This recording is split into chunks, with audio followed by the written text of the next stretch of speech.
اچھا ایک اور سوال سن لیں کہ کیا نفل نماز میں ایک نماز کی ہم نے ادا کرنی ہے، مثال کے طور پہ ہم نے تحیۃ الوضو کی نماز ادا کرنی ہے، تو کیا اس میں ہم شکرانے کے بھی نفل کی نیت کر سکتے ہیں، توبہ کے نفل کی نیت بھی کر سکتے ہیں، اور مسجد میں آنے کے نفل کی نیت بھی کر سکتے ہیں، چاش کی نماز کی نیت بھی کر سکتے ہیں؟ ٹھیک ہے، فجر کی نماز کے بعد ایک نماز ہوتی ہے جس کا نام ہے اشراق، اسی طرح پھر نماز آتی ہے چاشت. ٹھیک ہے، اب کوئی بندہ اشراق کی نیت کرتا ہے، 2 رکعت نماز اشراق. آپ کو پتا ہے جو بندہ وہ نماز پڑھتا ہے نا اس کو حج اور عمرے کا ثواب ملتا ہے. مثال کے طور پہ آج فجر کی نماز کا ٹائم ختم ہو گیا 5 بجے، 6 بجے، جتنے بجے بھی، ٹھیک ہے، 6 بجے فجر کی نماز کا وقت ختم ہو گیا، 6:20 پہ نماز اشراق کا وقت شروع ہو جاتا ہے. جو یہ نماز پڑھتا ہے اس کو ایک حج اور عمرے کا ثواب ملتا ہے.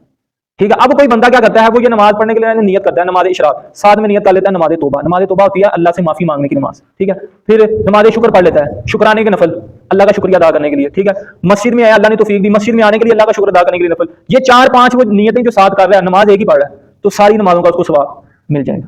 یعنی ایک نماز کے ساتھ آپ 4-5 نمازوں کی نیت کر سکتے ہیں نفل نماز میں. اللہ تعالیٰ سے دعا ہے کہ اللہ تعالیٰ ہمیں ان مسائل کو سیکھنے کی، سمجھنے کی توفیق عطا فرمائے.